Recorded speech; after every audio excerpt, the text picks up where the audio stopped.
Assalamualaikum warahmatullahi wabarakatuh.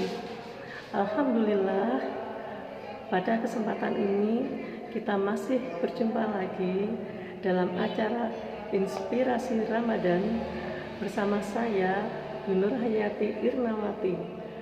Bapak, Ibu, dan anak-anakku yang berbahagia, perkenankan pada kesempatan kali ini saya akan membawakan sebuah tema dengan judul Bangkit Lagi Yuk, mengenal resiliensi dan cara meningkatkannya. Tidak semua apa yang kita inginkan, apa yang kita cita-citakan bisa terwujud. Seringkali kegagalan akan kita jumpai walaupun kita sudah berusaha sedemikian rupa supaya kita bisa mencapai kesuksesan. Bukan karena kita kurang berusaha, tetapi bisa jadi kegagalan yang kita jumpai itu mengajarkan kepada kita supaya kita bisa memperbaiki kelemahan diri sekaligus memaknai sebuah kesuksesan, dan bisa juga kegagalan tersebut akan bisa menjadikan diri kita menjadi pribadi yang lebih baik lagi. Kesuksesan hanya bisa dicapai apabila kita bisa bangkit dari keterpurukan.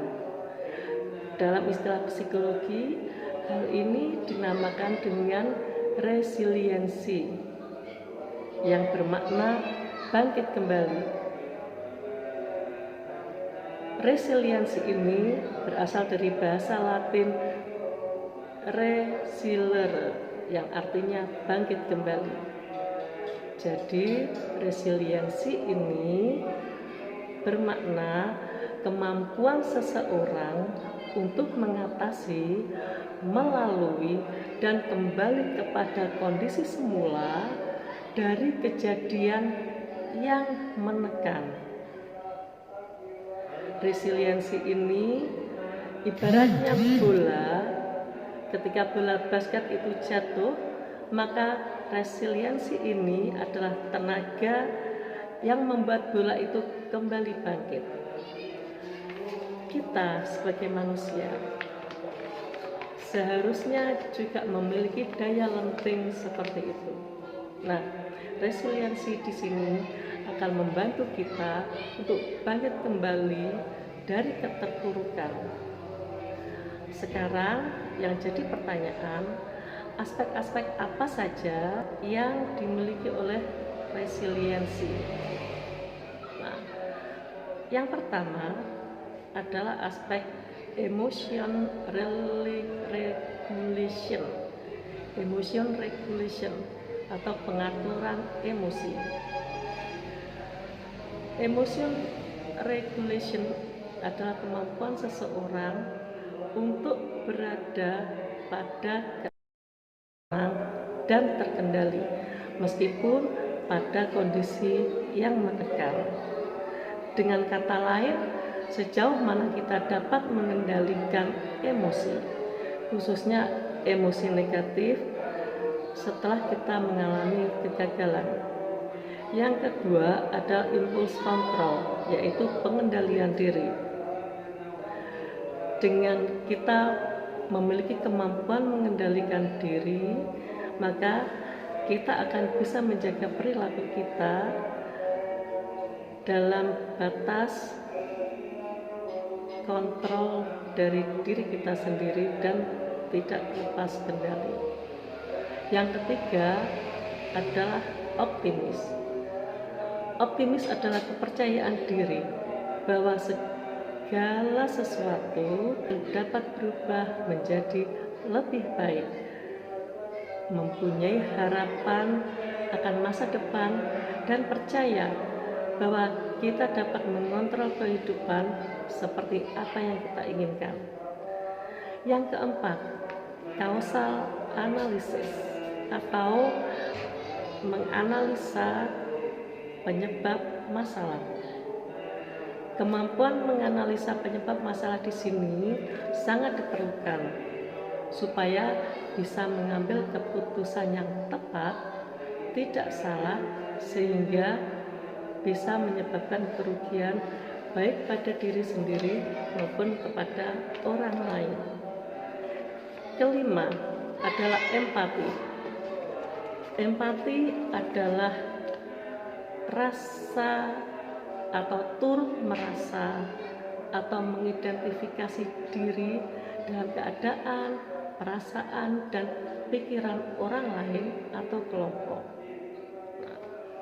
Empati membantu kita untuk peka terhadap perasaan orang lain dan mengurangi terjadinya konflik. Yang keenam adalah self-efficacy atau efikasi diri. Efikasi diri menggambarkan suatu keyakinan bahwa individu dapat memecahkan masalah dan dapat meraih kesuksesan. Dengan keyakinan ini, maka kita menjadi termotivasi untuk memecahkan masalah dan yakin bahwa masalah yang dihadapi akan mampu dilewati. Ketujuh, reaching out, yaitu kemampuan untuk meraih apa yang diinginkan. Nah, bukankah sangat menarik, bukan? Bagaimana caranya kita bisa menjadi pribadi yang resilient? Cara meningkatkan resiliensi pada diri kita yang ada satu, kita harus bisa mengubah persepsi kegagalan. Kegagalan adalah hal yang biasa. Kegagalan adalah suatu hal yang wajar dalam cita-cita. Yang diperlukan di sini adalah bagaimana kita bisa menyikapi kegagalan itu. Apakah kita harus panik, terpuruk, ataukah kita memilih tenang, optimis? Nah, kita harus bisa memotivasi diri kita agar kita tidak mengurung diri dalam keterpurukan. Karena sesungguhnya orang yang takut akan gagal, maka dia tidak akan pernah bisa meraih kesuksesan. Kemudian yang kedua, membangun kepercayaan diri. Kepercayaan diri penting bagi yang ingin resilient. Dengan kepercayaan diri, kita memiliki keyakinan bahwa kita akan sukses suatu saat nanti. Ketiga, belajar rileks. Rileks di sini adalah kita bisa menjaga pikiran dan tubuh kita supaya kita bisa lebih mampu mengatasi tantangan dalam hidup. Beberapa cara yang bisa kita lakukan supaya diri kita rileks adalah dengan tidur cukup, kemudian olahraga, meditasi, refreshing, dan jangan lupa kita beribadah dan banyak-banyak berdoa. Kemudian yang keempat adalah kontrol diri. Kita bisa memilih reaksi panik atau pesimis ataupun tenang dan optimis ketika kita menjumpai suatu masalah. Pribadi yang resilient mampu memilih respon yang tepat dari masalah yang dihadapi, yaitu dengan tetap tenang dan optimis. Yang kelima, bersikap fleksibel. Fleksibel di sini karena apa? Karena dia memahami bahwa segala sesuatunya bisa berubah. Perencanaan sematang apapun, walaupun kita sudah berhati-hati, bisa mengalami kegagalan juga. Namun eh, dengan kita bisa memahami masalah tersebut, maka kita tidak hanya jatuh dalam keterpurukan, tetapi kita bisa secepatnya lain untuk mengatasi masalah tersebut. Nah, bagaimana anak